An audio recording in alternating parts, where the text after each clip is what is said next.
Karlmaður á þrítugsaldri í haldi lögreglu grunaður að hafa banað konu á fertugsaldri með hnífum og var gestur á heimili hans. Íslenski lífeyrissjóðir töpuðu 70 milljörðum króna vegna félaga í eigu Björgólfsfeðga. Þar af voru 30 vegna Landsbankans. Föðurbróðir stúlku sem hann talinn hafa misnotað kynferðislega var sýknaður í héraðsdómi Vesturlands þar sem brotin voru fyrnd. Mun dýrara getur verið að greiða upp lán hjá Íbúðalánasjóði en almennt hjá bönkunum, ákaflega óheppilegt, segir framkvæmdastjórinn. Fjölmiðlar fengu í fyrsta skipti að taka myndir af fjöldamorðingjanum Anders Behring Breivik þegar var leiddur fyrir dómara í dag. Skagafjörður nötraði þegar Tindastóll tryggði sér sæti í úrslitum bikarkeppninnar í körfubolta í fyrsta skipti í sögu félagsins. Eftir slysið var henni vart huga lífi í dag búið með háskólastefnur á Arnold Classic hreistimóti í mars, málið í Íslandi í dag. Það dregur úr vindi í kvöld en gengur í hvassa sunnanátt og síðan suðvestanátt á morgun með mikilli vætu, einkum suðaustan til. Gott kvöld, það komið að fréttum hér á Stöð 2. Karlmaður á þrítugsaldri í haldi lögreglu grunaður að hafa banað konu á fertugsaldri með hnífi en hún var gestur á heimili hans. Bæði eiga þau sér sögu fíkniefnaneyslu. Þorbjörn Þórðarson. Hinn grunaði í málinu kom sjálfur hingað á lögreglustöðina í Hafnarfirði til að greina frá atvikinu. Hann var í annarlegu ástandi og í kjölfarið fór lögreglan á vettvang á heimili mannsins þar sem fórnarlambið, kona á fertugsaldri, fannst. Maðurinn sem grunaður í málinu og fórnarlambið þekktust og var konan gestkomandi á heimili hans í þessu húsi í Hafnarfirði þar sem hún fannst. Maðurinn sem á þrítugsaldri hefur áður komið við sögu lögreglunar. Enginn skráður til lögheimilis í húsinu en að sögn íbúa í götunni búa hér feðgar og hefur sonurinn átt sér sögu nokkra fíkniefnaneyslu. Framburður mannsins var óljós en á heimili hans fannst hnífur sem talinn vera morðvopnið. Samkvæmt upplýsingum fréttastofu var fórnarlambið einnig í neyslu og eftir því sem fréttastofa kemst næst talið að konan hafi verið myrt í nótt. Lögreglan vildi ekki staðfesta að maðurinn hefði játað á sig verknaðinn. Lögreglan gekk snarlega til verks á vettvangi og var tæknideild hennar búin að ljúka störfum þegar fréttamann og tökumann bar að garði 5-leytið í dag. Hnífurinn sem talinn morðvopnið verður nú sendur í lífsýnarannsókn. Þá verða teknar skýrslur af þeim sem þekktu hinn grunaða og fórnarlambið. Nánari umfjöllun málið má finna á vef okkar Vísi. Íslenskir lífeyrissjóðir töpuðu alls 70 milljörðum króna vegna félaga í eigu Björgólfsfeðga að því að fram kemur í skýrslu rannsóknarnefndar lífeyrissjóðanna. Þorbjörn Náttúr. Skýrsla rannsóknarnefndar Landssamtaka lífeyrissjóða var kynnt á föstudag. Á kynningu í upphafi fundarins var dregið saman tap lífeyrissjóðanna vegna einstakra félagasamstæðna. Það sem var hins vegar ekki dregið saman sérstaklega á kynningun á föstudag tap vegna fjárfestinga sem tengjast félögum í eigu Björgólfsfeðga og tengdum félögum en samkvæmt töflu í fyrsta bindi skýrslunnar kemur fram að íslenskir lífeyrissjóðir hafi samtals tapað 8,6 milljörðum króna vegna fjárfestinga í skuldabréfum Landsbankans og 21,7 milljörðum króna á hlutabréfum bankans, samtals 30 milljörðum króna. Lífeyrissjóðirnir töpuðu 18,7 milljörðum króna á skuldabréfum Straums og 6,8 milljörðum á hlutabréfum bankans. Þá töpuðu lífeyrissjóðirnir 9,3 milljörðum króna á skuldabréfum Samsonar og 8,7 milljörðum á skuldabréfum Eimskips. Samtals nemur þetta 74 milljörðum króna. Björgólfsfeðgar og tengd félög voru ráðandi hluthafar í öllum þessum fyrirtækjum. Fram kom á kynningunni á föstudag að Landsbankinn hefði ekki nema að litlu leyti fjármagnað sig hjá lífeyrissjóðunum með útgáfu skuldabréfa. Einn nefndarmanna, Héðinn Eyjólfsson, taldi skýringuna liggja í því að bankinn hefði fjármagnað sig að svo miklu leyti með iSafe að hann hefði ekki þurft á aðstoð lífeyrissjóðanna að halda, en tók fram að hann hefði í raun ekkert fast í hendi til að styðja þessa tilgátu sína. Talsmaður Björgólfs Thors Björgólfssonar sagði í samtali við fréttastofu að Björgólfur myndi ekki tjá sig efni skýrslunar að svo stöddu. Föðurbróðir stúlku sem hann talinn hafa misnotað kynferðislega var sýknaður í héraðsdómi Vesturlands vegna þess að brotin voru fyrnd. Rannsókn leiddi í ljós að 15 ára fyrningarfrestur rann út aðeins 5 mánuðum áður en rannsókn hófst. Erla Hlynsdóttir. Maðurinn var ákærður fyrir að beita bróðurdóttur sína kynferðislegu ofbeldi margoft árunum 1990 til 1996 frá því hún var 6 ára og til 13 ára aldurs. Í niðurstöðum héraðsdóms Vesturlands segir að það þyki ekki varhugavert að slá því föstu að ákærði hafi gerst sekur þá háttsemi sem hann ákærður fyrir og þannig líkur leiddar að sekt hans. Það var í ágúst 2010 sem konan leitaði til lögreglunar vegna þeirrar misnotkunar sem hún var fyrir sem barn og manninum tilkynnti í nóvember að hann hafi verið kærður. Í niðurstöðum dóms segir að þegar maðurinn braut síðast gegn stúlkunni hafi hámarksrefsing fyrir brotið varð alltaf 12 árum en að sökin fyrnist á 15 árum. Eftir rannsókn málsins taldist ekki sannað að maðurinn hefði brotið gegn stúlkunni eftir að hún var 12 ára og fyrningafrestur byrjaði að líða þann 17. júní 1995. Þannig var sökin fyrnd 17. júní 2010, 5 mánuðum áður en rannsókn málsins hófst. Staðan væri önnur ef sambarlegt mál kæmi upp nú því lagabreitingar voru gerðar árið 2007 þannig að fyrningafrestur vegna kynferðisbrota gegn börnum byrjar aldrei að líða fyrir en brotaþoli nær 18 ára aldri. Þegar alvarlegustu brotin að ræða, eins og þegar barni nauðgað, að ræða sifjaspell eða sérstakt trúnaðarbrot framið gegn barni, hins vegar engin fyrningafrestur. Nýja leiguþyrla Landhelgisgæslunnar illa útbúin og hefur takmarkaða getu til að sinna björgunarstörfum að nóttu til. Í vélinni hvorki nætur sjónauki né hitamyndavél. Höskuldur Kári Schram. Þyrlan sem af gerðinni Super Puma kom til landsins í gær en hún hefur fengið nafnið TF-SÍN. Hlutverk hennar verður að sinna eftirlits- og björgunarstörfum hér við land en í þyrluna vantar hins vegar mikið af þeim búnaði sem nauðsynlegur til þess að hún geti sinnt þessu hlutverki að fullu. Helsta vandamáli við þessa vél nú kannski það að hún ekki enn útbúin til leitar björgunar og sjúkraflutninga. Þetta farþegavél sem slík.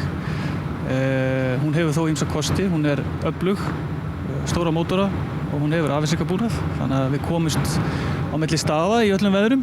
Vélin 20 ára gömul og hefur takmarkaða getu til að sinna björgunarstörfum að nóttu til. Það ekki búnaðar fyrir nætur sjónauka, það ekki hitamyndavél í henni og það ekki fjara ása sjálfstrík eins og í hinum vélunum okkar.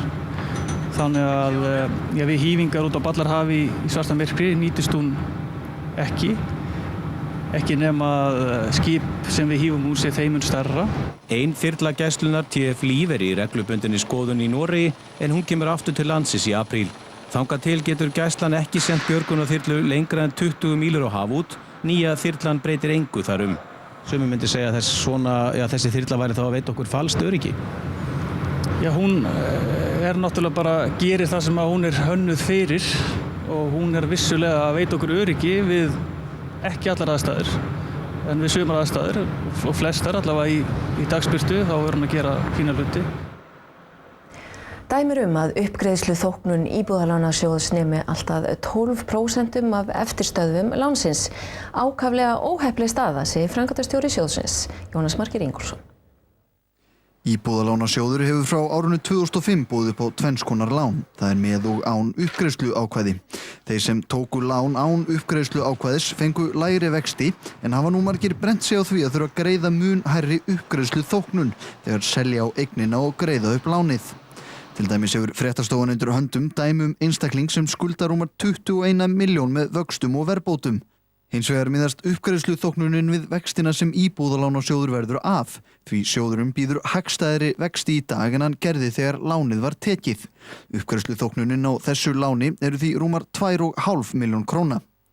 Framkvæmdastjóri Íbúðalánasjóðs segir sjóðin ekki geta fjármagnað sig með öðrum hætti líkt og bankarnir og verði því að innheimta vaxtamunin með þessum hætti. Þannig að það sem að gerast það að þegar einhver greiðir upp lán hjá okkur, þá getum við ekki greitt lánið upp, heldur þurfum að lána það aftur. Og þegar að lán, þar sem að vextir hafa lækkað frá því að hafa lánað upphaflega, að þá þýðir það að við erum að lána peningan út á lægri kjörum og þar leiðandi erum við að lána það út með tapi. Sigurður segir tæp 20% lána Íbúðalánasjóðs vera í þessari stöðu. Þetta þetta ákaflega óheppileg staða og sérstaklega núna þegar vextir fara lækkandi þá komi svona bakreikningur. Þannig að okkar vilji stendur allir til þess að finna þessu lausn. Það hins vegar tekur tíma að finna út og við erum bara að fara í gegnum það hvernig þetta mál verði best leyst. Lán án uppgreiðslugjalds stóð hins vegar til boða á hærri vöxtum.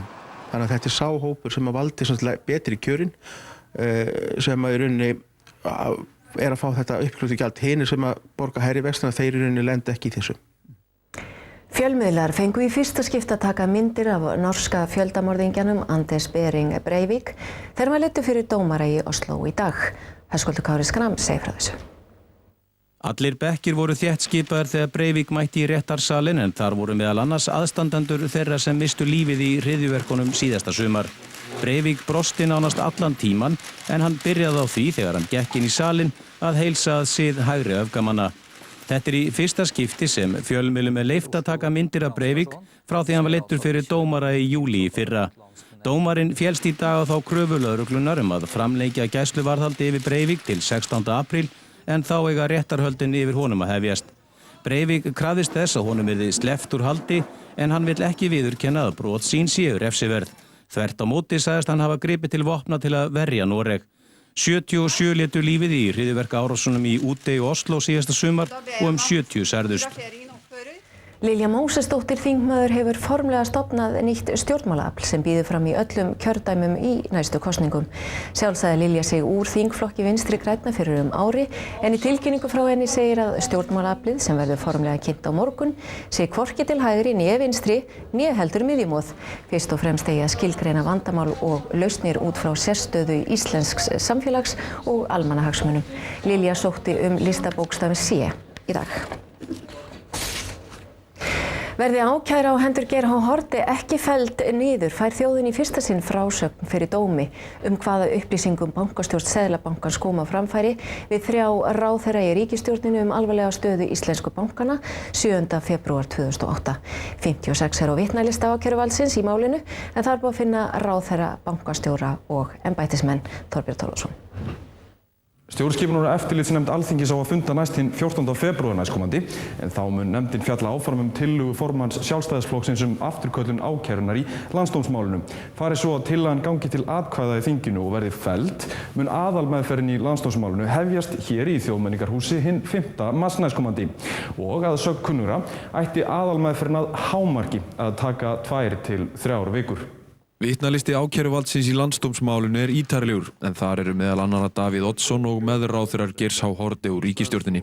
Eitt af því sem tekist verður á fyrir dómi og hefur þýðingu fyrir sönnunarfærslu á meintu saknæmu aðgerðarleysi Geirs eru upplýsingar sem komu fram á fundi hans, Ingibjargar Sólrúnar Gísladóttur og Árna Mathiesen á fundi með bankastjórn Seðlabankans 7. febrúar 2008. Þennan fund segir í skýrslu rannsóknarnefndar Alþingis. Á fundinum dró formaður bankastjórnar Seðlabankans upp mjög dökka mynd af stöðu og framtíðarhorfum íslensku bankana. Upplýsingarnar bentu til yfirvofandi hættu fyrir íslenskt efnahagslíf. Meðal þess sem Geir ákærður fyrir að hafa ekkert aðhafst eftir þennan fund til að draga úr tjóni. Rétt að halda því til haga að í andmælabréfi lýsti Ingibjörg Sólrún fundinum svona en hún mun hafa ritað þetta hjá sér í dagbók eftir fundin. Engar tillögur eða ábendingar komu fram það sem ríkisstjórnin ætti að gera í málefnum bankana. Fundurinn einkenndist af því að þetta var einsmanns útaustur en þarna var Ingibjörg að vitna til Davíðs Oddssonar. Gangi málið eftir verða skýrslutökur yfir öllum sem sátu þennan fund þar sem þau munu þurfa að útskýra nákvæmlega hvaða upplýsingar komu þarna fram 7 mánuðum fyrir fall viðskiptabankana fyrir framan dómara landsdóms og íslensku þjóðina. iPad spjaldtölva hefur leyst af hólmi allar skólabækur og öll ritföng hjá nemendum 9. bekkja í Norðlingaskóla. Tölvurnar eru sem sniðnar fyrir skólastarf og fengu nemendur þær afhentar í síðustu viku. Erla Hlynsdóttir segir frá. Að ræða þróunarverkefni skólans til 2 ára í samstarfi við Epli.is, Háskóla Íslands, Námsgagnastofnun og fleiri. Markmiðið að kortleggja með hvaða hætti spjaldtölvur geta nýst nemendum í skólastarfi. Við vorum sem allir bekkir að fá þetta og erum bara að fara að nota þetta bara sem skólabækur og bara fyrir öll fög. Þá hægt að fara í gagnvirka og fræðandi leiki en landafræði dæmi fag þar sem spjaldtölva nýtist vel. Námsbókunum sjálfum síðan hlaðið inn á rafrænu formi. Við getum fengið bara alla bækur hingað inn og bara nota þær í náminu og já. Hvað þurfið þið þá að koma með í skólan?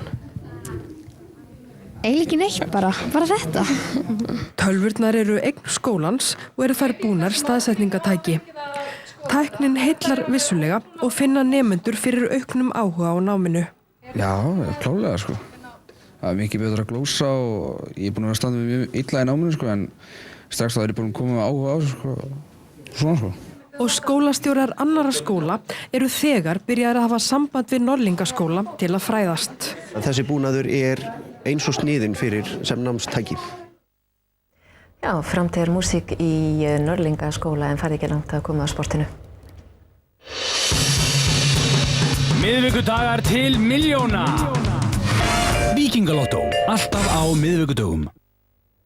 Jæja, Gaupi, tíðindi úr heimi íþróttana. Já, enski boltinn í kvöld, hörkuleikur, við komum reyndar að honum á eftir, en Skagafjörðurinn sko, hann nötraði í gærkvöldi, en það var ekki út af hestamannamóti. Nei, það var bara ekki þannig. En það var að Keflavík og Tindastóll